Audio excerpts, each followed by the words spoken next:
Our story begins when the monsters called Abyss were released into the world. Humans managed to create some special armor to defend themselves from the Abyss, until one day, someone appears and destroyed Empire by himself. 5 years later, we meet our protagonist, who's currently arrested. After the Empire's downfall, he and his sister were captured because they were the children of the former Emperor. The new kingdom called Astamata had decided to pardon them by giving them a fine of 10 billion yen. From now on, he must work to get enough money to pay the debt, while his sister is held hostage at the Royal Officer Academy. His first task in his new job is to catch a cat who stole a purse, but he somehow ends up falling into the Academy's girls' bathroom, and since he cannot do much to explain himself, he just simply starts complimenting them. He gets sent to the principal's office, but she forgives him as she recognizes him as the former prince of the empire. The principal wants him to work for the academy as the only man in an all-women's school. Well, this school is a school for drag knights, those who wear the special armor called drag ride, but most guys who can use it ended up dead 5 years ago. So it became an all-girls school, as our boy could be used in creating a powerful army of girls. But the current princess, heir to the new empire, and one of his victims last night, disagrees with the principal's proposal, so she challenges him to a drag knight duel. If he wins, he gets in. If he loses, he gets prisoned in a cell. Without many options, he agrees to fight. Students are going wild, since the princess is fighting against the former empire's prince. Without wasting any time, she gets her drag ride out, which is a completely different level against him as our boy only has a budget version which was really cheap.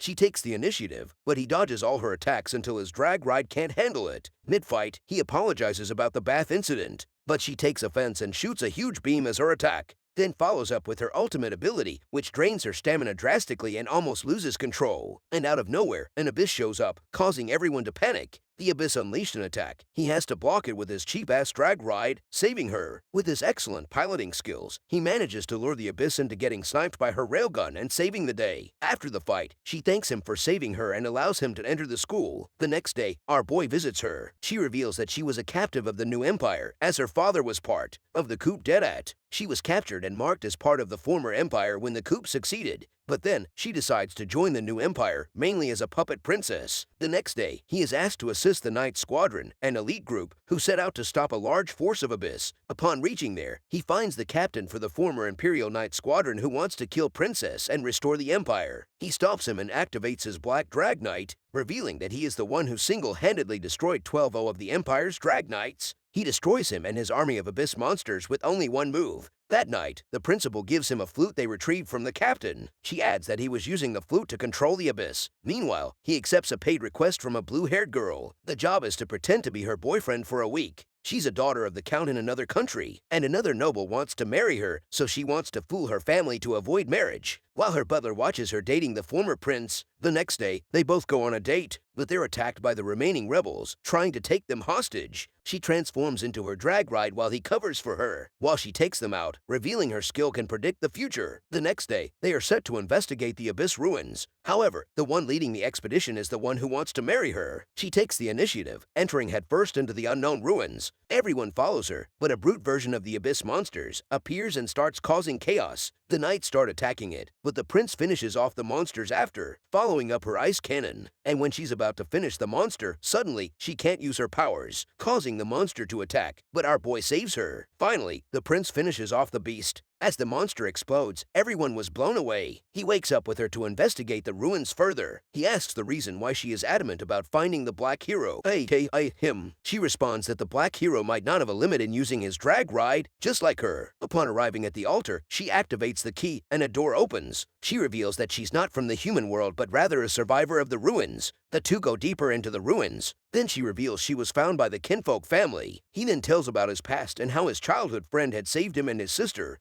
His sister, and his mother were banished from the imperial family. In the end, their carriage fell from a cliff and his mother died. He begged the commoners for help, but they refused due to his status. If not for his childhood friend, he would gone crazy and kill everyone in the empire. They return to the academy. He is dead asleep while she fights the prince and the butler, because they plan to eliminate him. But when the prince is about to finish her off, he reveals that he was the one who ordered the other guys to attack them and that he plans a rebellion. He woke up and appears in his black armor to fight for her. He discovers the prince's ability to steal others' powers. They engage in a fight once again, and his energy gets depleted. She doesn't understand why he came back and begs him to leave. Upon seeing her tears, he claims she's his girlfriend and uses his hidden ability. However, before leaving, the prince informs him that Ragnarok will be revived soon, which is some sort of giant monster octopus, warning him that he won't be able to stop it. A few days later, and everyone's stressed about knowing the existence of the Ragnarok, but the Triad informs him that there's someone who can one-on-one the Ragnarok, and her name is Celestia Raugris, and the leader of the Knight Squadron. But she's pretty much against joining the school, so the principal settle yet another duel, and so they both accept. The battle begins. Lux blocks her attack and uses recoil burst to charge towards her, but her special ability is teleportation, flanking him. However, giant tentacles start sprouting from the ground, damaging her drag ride. Although she manages to injure the monster, she's completely drained, and our boy has to assist her. At that moment, another member of the Academy reveals herself. The same girl who's trying to turn Celestia into a men-hater. She's a spy for another country and is working with a guy who is playing another flute, who he recognizes as one of his supposed dead brothers. 5 years ago, his brother was the one he colluded with to destroy the Empire, but he betrays him and kills everyone. Also, his brother used his powers to delete some of his memories, and his brother revives the monster octopus that was killed moments ago. The crazy woman tries to kill the shocked Celestia, but our boy stops her. The octopus starts shooting some weird black stuff. Then he transforms into the Black Hero and takes her robotic arm off.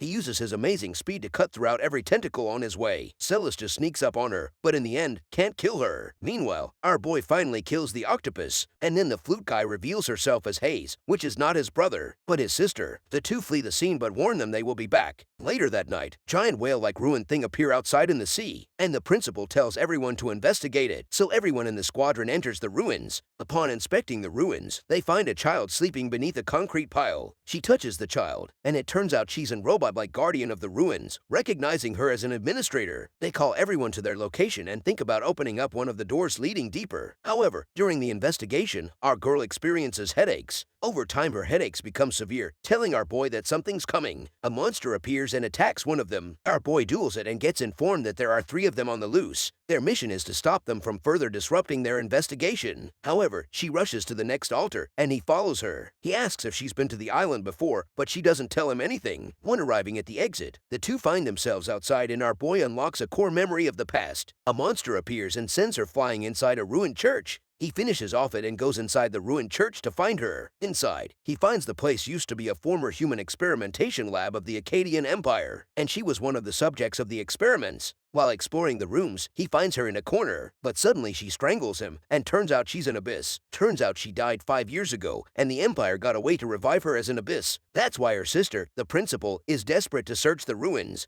because there must be a way to return her back to normal. That's why our boy is so important, because he's her crush. Hayes suddenly appears and informs him that she is under her control using some sort of abyss seed. She explains she will die soon, because she's been refusing to follow the flute's orders to kill him. Therefore, they strike a deal. She will spare her if he opens the ruins for her, but the blue-haired girl is the only one who can open it. She agrees though, and open the cracking door in the deepest part of the ruins. Continuing, there, they find out the robot girl, who turns out she is a guardian, and its task is to kill the ruins intruders. A fight emerges as Hayes appears again, controlling both the robot girl and our boy's waifu. He enters his Black Hero, taking on the possessed girl and the ruins defenses together.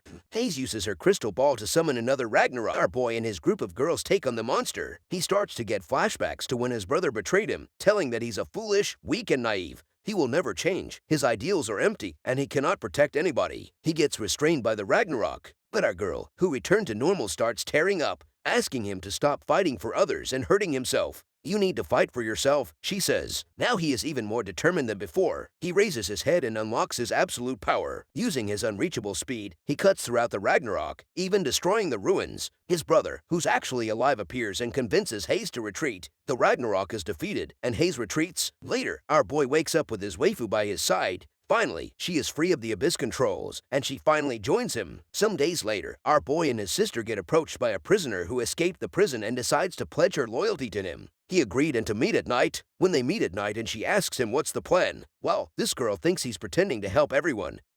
But in reality, he wants to overtake the kingdom. Then his group of girls appear to save him, but got smashed and she leaves. The next day, our boy gets assigned by the great nobles to become bait. It seems like the rebel army and the abyss will attack soon, and therefore he will become their ultimate weapon. At night, he wakes up to the sound of the enemy attack. The new Imperial Army's unit was wiped out. One of the dying troops informs him that the main army is retreating to the Crossfield, the new Empire's capital, which will be the next battleground. But before he can head there, the captain, who is somehow alive, appears again. He decided to become the next emperor and refuses to die. But he then senses the ground shaking, and he sees a giant automaton with a huge amount of cannons. Our boy enters his attack mode and starts destroying the rebels one by one. But the captain cuts his Medabot arm off, thinking it is the Black Hero. But he's very wrong. Our boy decided to give his wyvern a paint job. He finally unleashes the real Black Hero and completely annihilates the rebel armies before heading to the front lines of Crossfields. He asks the princess for assistance as they're about to do a combo attack. After disabling the giant, another threat appears, and it's Hayes in her drag ride suit. Hayes orders her bot to annihilate the new empire using a large laser beam. But the prison girl, who apparently works for Hayes, betrays her and destroys the control module, disabling the giant automaton and the weapon altogether. Hayes realizes she's been betrayed and decides to do this, destroying the princess's drag ride. He uses this as a distraction to get behind her and end Hayes once and for all. With this victory, our princess formally announces her ascension as the new queen